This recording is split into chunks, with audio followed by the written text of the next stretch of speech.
Khat is a leaf chewed culturally throughout East Africa and the Arabian Peninsula as a stimulant. As immigrants come to the U.S., khat is one of the traditions they bring with them. But a change in law 20 years ago made khat illegal, and the penalties for possessing it are equal to other drugs such as cocaine. One of the first khat trafficking cases in the country recently played out in Indianapolis. And as Simon Thompson reports, it sent a sobering message through the area's Somali community who say khat is part of their culture.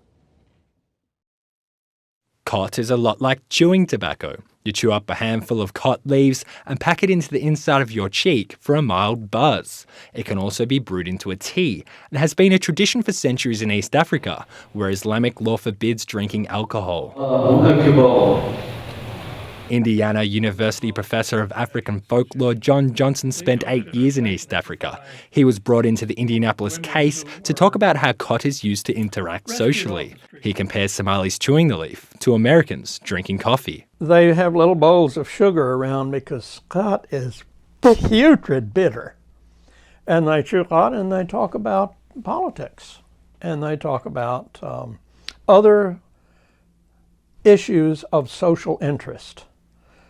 And they just generally socialize and enjoy themselves together. But in the United States, khat is a controlled substance, and where Johnson compares it to coffee, the DEA would be more likely to compare khat to cocaine. Khat, being a stimulant, can also lead to violence, delusional thinking, and paranoia, and that's one of the reasons DEA scheduled it back in 1993. The case in Indianapolis was one of the first successful khat trafficking prosecutions in the country. The FBI seized more than 400 kilograms of khat with a street value of $400,000, and they arrested 11 Somali men who were moving it between Indianapolis and Columbus, Ohio. Most of them were taxi drivers. Jamal Ali has been driving a cab in Indianapolis for 15 years. He knows a number of the men who were arrested and says they were chewing khat to get through long shifts and blow off steam after work. It was something that was normal to them in their own society and the culture they grew up with. But it was a matter of awareness. They did not know that they were doing something illegal. Attorney Howard Bernstein represented one of the Somali men indicted in the Indianapolis trafficking case. He says conflicting government statutes on the leaf's level of danger make pursuing khat prosecutions problematic. The equivalency in the sentencing tables that the government's been using since 1987 to sentence people in the federal criminal system give an equivalency of 1/100th of potency of khat to marijuana. Khat and amphetamines do have similar chemical structures, but khat's effects are far milder.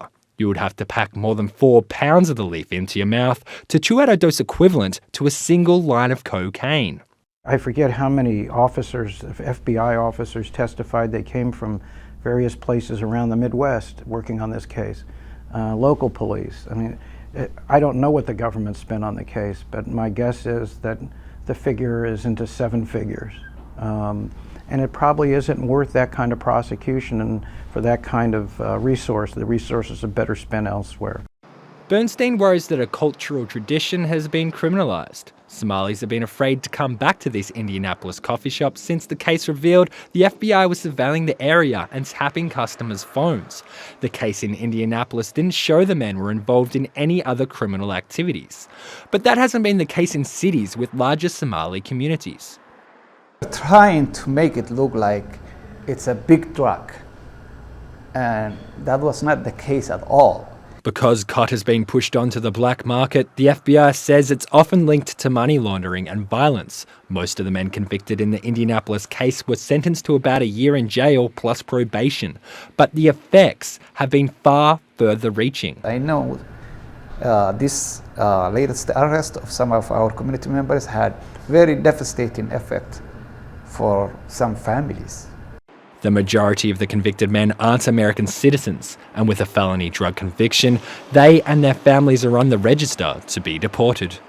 You can imagine how the clans would treat these folks coming from the United States back to Somalia. They'd probably kill all these people thinking that they're some kind of spy or, cooperator with our government or who knows what. And reporter Simon Thompson joins me now for more.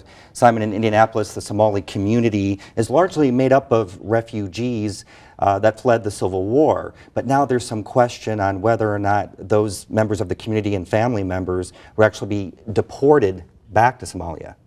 Yes, so immigration can't deport people back to countries that don't have established governments. So Somalia has seen famine, civil war, drought. There was a car bombing yesterday that killed 7 people associated with Islamic militants. This is an unstable country, and until things kind of stabilize or they can find a third country to send these people back to, they're going to remain in the US with their families until the near future, further notice. Yeah. Now in the US, Khat is treated a lot like cocaine. How about internationally? It's really only legal in a handful of countries, mainly the countries that it's used culturally, Kenya, Yemen, Ethiopia, obviously Somalia.